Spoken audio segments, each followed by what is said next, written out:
Wind swept through the skyscrapers under Boston's gray winter sky. Betsy Morrison left the publishing house's high-rise building and hurried toward the subway station, hunching against the cold. As the senior editor at Northeast Publishing, she had significantly grown the company's literary division over the past 5 years.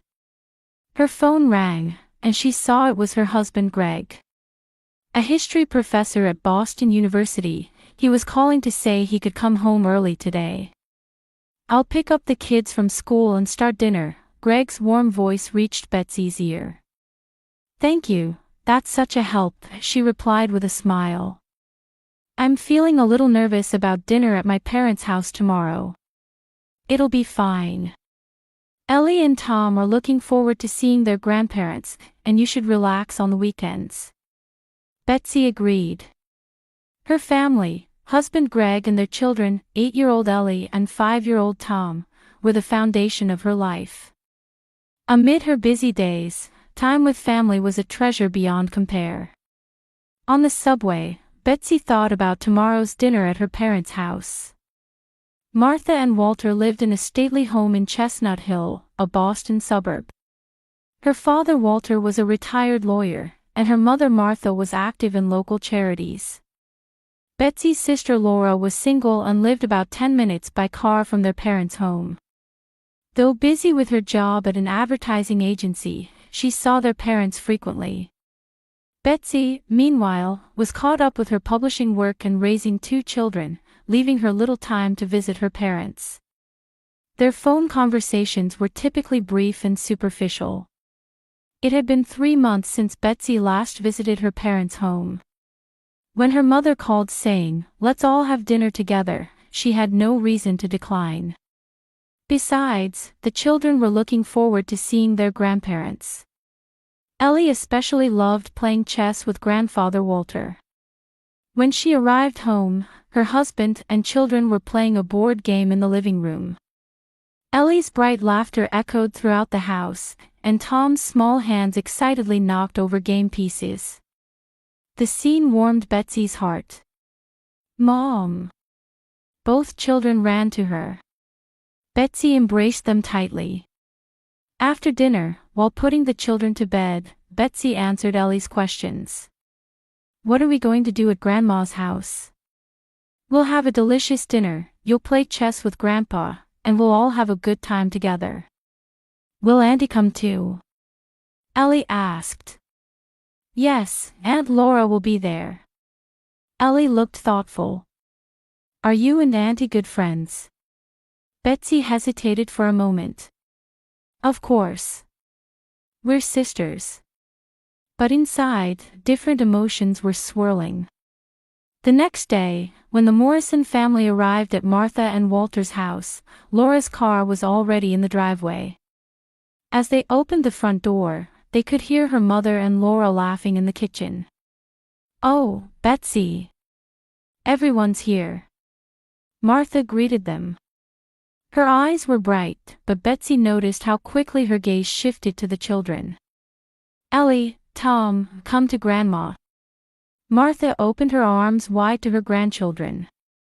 While the children hugged their grandmother, Betsy exchanged a brief hug with Laura. "It's been a while," Laura said with a smile. "You look well." "Thank you. So do you."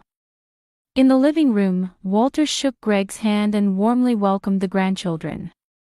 After embracing her father, Betsy surveyed the room. Her mother and Laura were whispering something and giggling together. There was clearly some inside joke between them. "Betsy, could you help me for a moment?" Martha called from the kitchen. As she headed there, Betsy thought she saw her mother and sister conferring about something. When she entered the room, they abruptly stopped talking. "Could you prepare the salad?" Martha asked. Betsy nodded silently and got to work. Shortly after, Laura returned to the kitchen.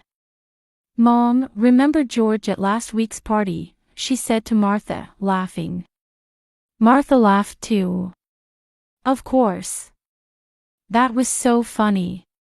The two continued their animated conversation, making Betsy feel excluded. She felt a pang of loneliness but told herself, today is about family time. Enjoy it, as she prepared the salad. No matter the distance between them, family was family. As the kitchen conversation continued, Betsy opened the refrigerator and was surprised by what she saw. Martha had prepared numerous special dishes for Laura: chocolate mousse dessert, homemade risotto that Laura loved, and a special grilled vegetable platter.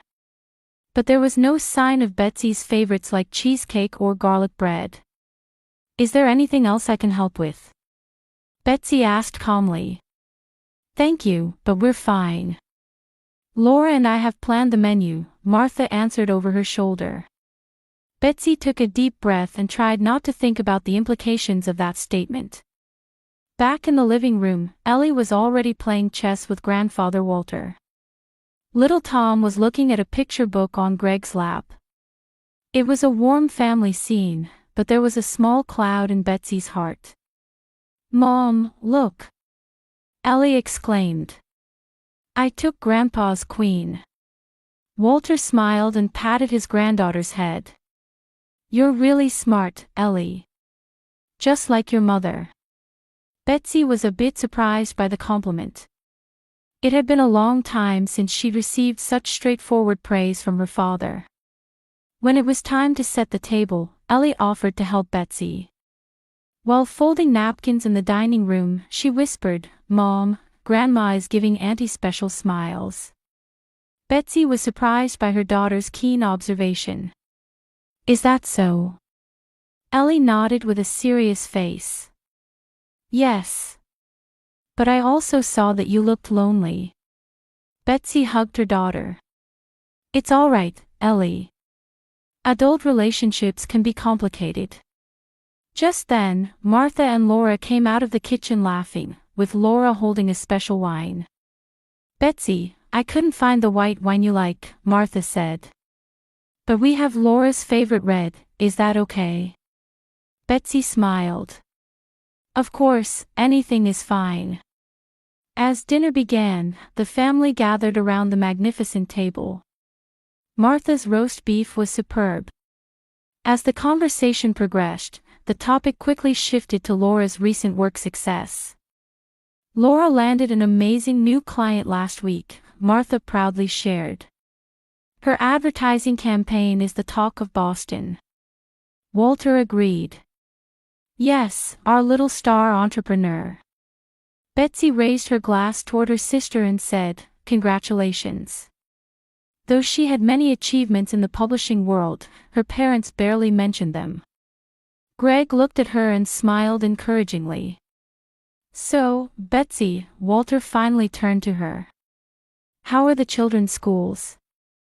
Betsy felt a little disappointed that the topic had shifted from her work to her children, but she answered cheerfully. "Ellie won an award in a literary contest. And Tom showed real talent at the kindergarten art exhibition." Martha merely nodded slightly before quickly returning to Laura. "Laura, how's the decoration of your new condominium coming along?"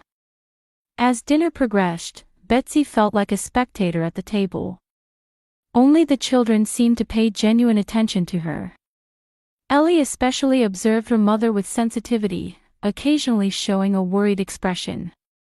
During the meal, Betsy excused herself to use the bathroom. As she walked down the hallway, she could hear Martha and Laura's voices from the kitchen. She stopped. "Betsy missed so many career opportunities because she had children," Martha's voice said. "She could have become editor-in-chief." "Mom," Laura replied. "I'm really lucky to be able to focus on my career. I don't have time to look after children." "That's right," Martha's voice was gentle. "You can live your life for yourself." "That's what I wanted." Betsy felt a pain in her chest. She began to understand why her mother always favored her sister. Martha saw her own dreams in Laura. Taking a deep breath, Betsy went to the bathroom and then returned to the table, pretending to be calm.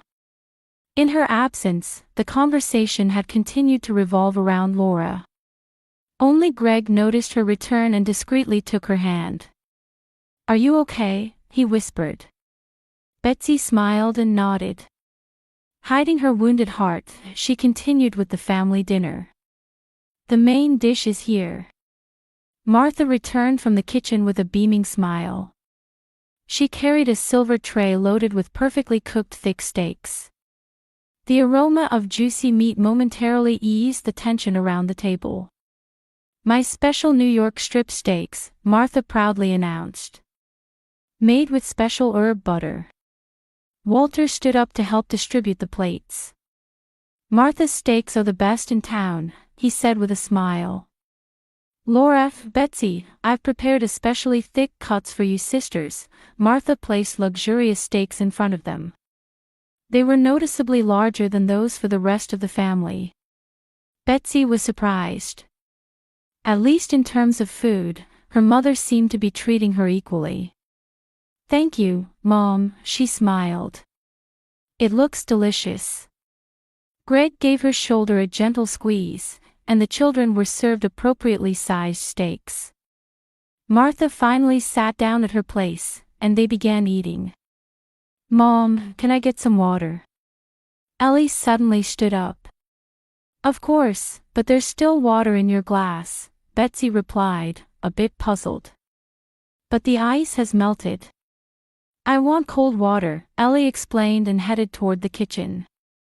Betsy worried that her daughter might be sensing the tension between her mother and grandparents. Usually sociable Ellie was quieter tonight than usual. A few minutes later, Ellie returned from the kitchen. She walked around the room before sitting down. When passing by Betsy, she made an odd movement, but by the time Betsy turned around, Ellie had already moved near Laura's seat. As Laura lifted her wine glass, Ellie stood beside her and whispered something. Laura looked a bit surprised but quickly smiled. "Mom," Ellie returned to Betsy's side and whispered in her ear. "Now it'll be okay." Betsy was confused. "What will be okay?" Ellie just gave a meaningful look and returned to her seat, quietly beginning to eat her steak. Betsy was concerned about the meaning of her daughter's behavior but couldn't question her in front of the family. As the conversation continued, Betsy stared at the steak in front of her. It looked perfect, seared crispy on the outside, properly medium rare inside. She cut into it and took the first bite. The meat was tender, and the butter and herb flavors were exquisite. "Well, is it good?" Martha asked expectantly. "It's very delicious, Mom," Betsy answered honestly. "Laura, how about yours?" Martha immediately turned to her sister. Laura nodded with a smile. "It's wonderful," she said, taking her second bite. The meal progressed in a pleasant atmosphere, with Walter beginning to ask questions about the grandchildren's school activities. Betsy spoke about Ellie's recent success in the literary contest and was starting to feel more relaxed. About 10 minutes later, a sudden change occurred. "Ha!" Laura exclaimed. Her face was beginning to turn red. "I feel hot." She placed her hand on her chest, clearly showing discomfort. Her breathing became rough, and sweat appeared on her forehead. "Are you okay?" Martha asked worriedly. "I feel a bit nauseous," Laura said, struggling to speak. "My heart feels like it's beating really fast." "Maybe drink some water," Walter suggested. Laura hurriedly reached for her glass and drank, but it didn't seem to help. Everyone at the table looked at Laura with concern. Martha stood up and rubbed her daughter's back. "What happened?" "An allergy." In the midst of the rising tension, Ellie's bright voice broke the silence. "Grandma, that's strange," she said in an innocent voice. "Why is what you put in Mom's steak affecting Auntie?" The room suddenly fell silent. All eyes turned to Ellie. "What?" The color drained from Martha's face. "I saw it," Ellie continued. Grandma sprinkled white powder on Mom's steak in the kitchen. She seemed unaware of the gravity of her statement. So I switched Auntie's and Mom's steaks. I wanted to protect Mom. Walter stood up. His face was contorted with anger and confusion. Martha, what is this about? Betsy was speechless with shock. Her gaze moved from Martha to Laura, and then back to Ellie. In her mind, the fragments of events were beginning to connect. Ellie's long time in the kitchen, her walking around the table, and saying, "Now it'll be okay." Laura now looked completely unwell. She tried to stand up and stumbled. "Bathroom," she said in a hoarse voice. Greg quickly rose to support her.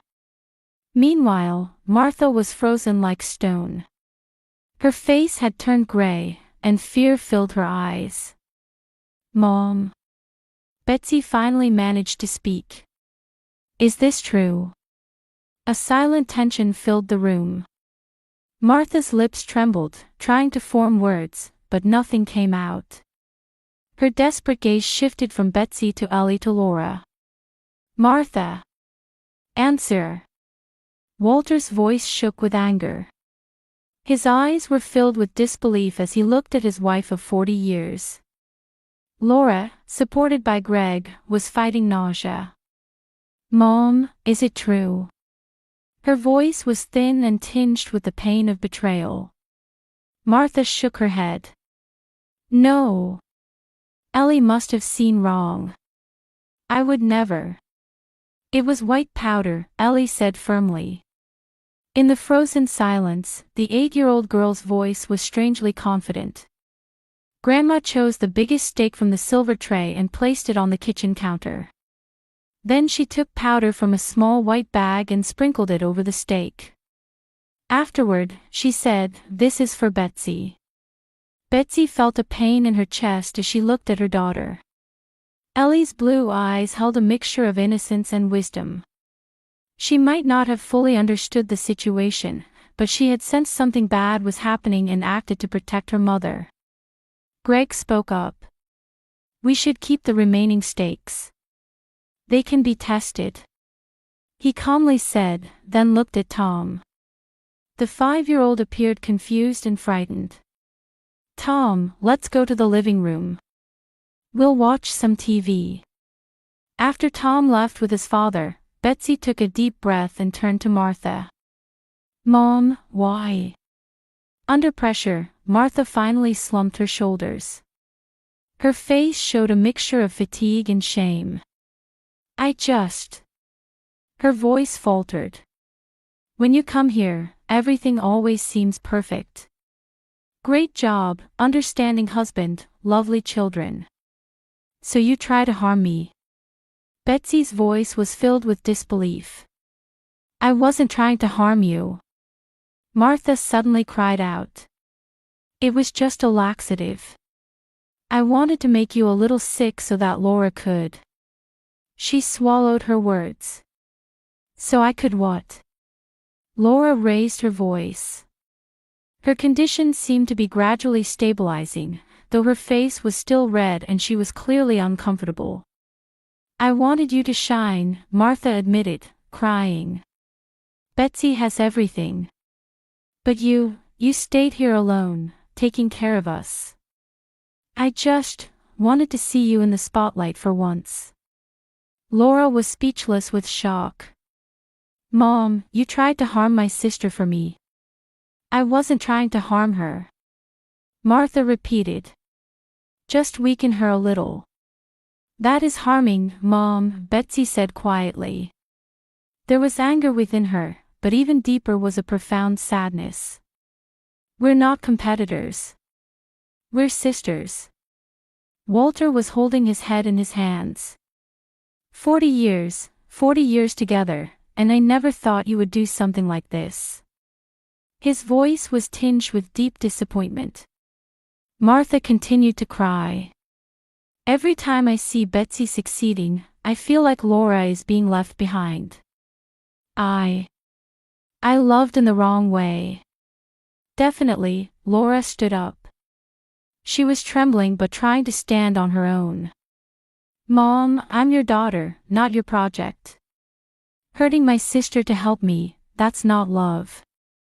Betsy walked over to Ellie and hugged her tightly. "Thank you, Ellie. You're truly brave and wise." Ellie looked up at her mother. "Did I do the right thing?" "Yes, you did the right thing," Betsy gently stroked her daughter's hair. "You taught us the true meaning of family bonds." Greg returned from the living room. "Tom is watching TV. I think we should go home now," he said, looking at Betsy. Betsy nodded. "Laura, are you okay? Do you need to go to the hospital?" Laura shook her head. "I'll be fine, probably. As Mother said, if it's just a laxative, it should pass in a few hours." She laughed sarcastically. Martha sat slumped at the table, still crying. Walter kept his distance from his wife, unable to hide his confusion and disappointment. "We're leaving now," Betsy said resolutely. "Ellie, could you get Tom? Help him put on his coat." Ellie obediently nodded and headed to the living room. Betsy stared at Martha. She wanted to say something but ultimately swallowed her words. She couldn't forgive yet. And anything she might say now would probably become words she'd regret later. "Betsy!" Martha called out desperately. "Don't say anything now," Betsy replied quietly. "Not now." Laura took her sister's hand. "I'll walk you out," she said weakly. On the way to the entrance, Ellie returned. Tom was already wearing his coat. As the family was about to leave the house, Ellie suddenly stopped and turned around. "Grandma," she said quietly. All the adults in the room focused on her. "Real families protect each other. That's what Mom always teaches us. I'm sad that you forgot that." Those words, though simple, resonated deeply in the hearts of all the adults in the room. Martha began to shed fresh tears, and Walter looked at his granddaughter with amazement at her wisdom. Betsy placed her hand on her daughter's shoulder and quietly left the house. 3 months later, Boston was embraced by the breath of spring. Magnolia trees were beginning to bloom, and the parks were filled with fresh greenery. As the harshness of winter eased, the wounds in the Morrison family were also gradually healing. Betsy gazed out of her office window as she received a phone call from her mother. "Therapy is going well." Martha's voice had a quiet humility that wasn't there before. "The counselor says I might have had tendencies of Munchausen syndrome by proxy." "I see," Betsy replied briefly. Since the incident, she had maintained a certain distance in her relationship with her parents. However, she didn't completely cut ties. Ellie's words, "real families protect each other," remained in her heart. Even in the midst of pain, they were a reason not to sever bonds completely.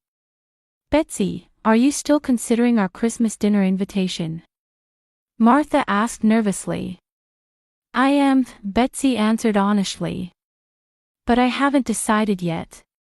I'm discussing it with Greg and the children." After a moment of silence, Martha said in a small voice, "I understand. I'll respect your decision." After ending the call, Betsy returned to her desk. In front of her, alongside her latest editing project, lay a manuscript titled "Healing Families: The Path to Repairing Broken Relationships." After the incident, she had volunteered to edit this book herself. Meanwhile, her relationship with Laura had progressed in an unexpected direction. What was once a superficial sisterly relationship was deepening through their shared wounds. Last week, Laura had visited Betsy's home for the first time and spent time with the children. "It made me think about myself," Laura had confided while sitting on the sofa. "Maybe I was too dependent on Mother. I thought I was living my own life, but perhaps I was just trying to meet her expectations." As Christmas approached, Betsy made her decision. She decided that the whole family would attend dinner at her parents' house. She hadn't completely forgiven, but she didn't want to close the door to the possibility of healing. On Christmas Eve, the Morrison family stood at the Clark family's front door. Ellie and Tom held gifts for their grandparents, excited. Greg gently squeezed Betsy's hand. "Are you okay?" he asked kindly. Betsy nodded. "Yes, I think it's worth trying." The door opened, and Walter greeted them. His face showed relief. In the living room, Martha and Laura were already waiting. Martha had visibly lost weight, and her face showed signs of fatigue, but there was a light of determination in her eyes. "Please, sit down," Martha said before dinner. "I have something I want to say."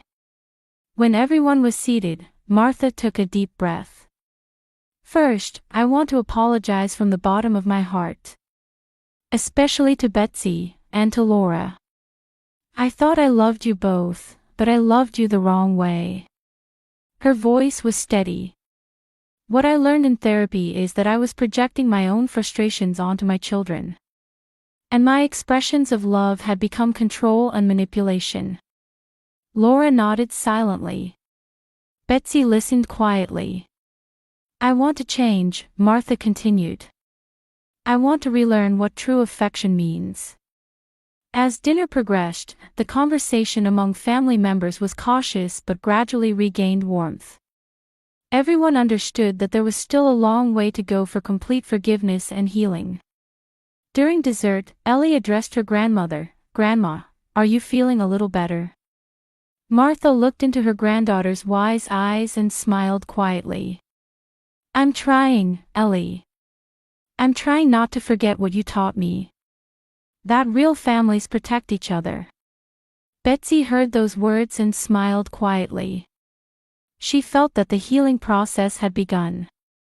Complete forgiveness would take time, but the first step had been taken. She understood that sometimes, protecting means protecting loved ones from oneself.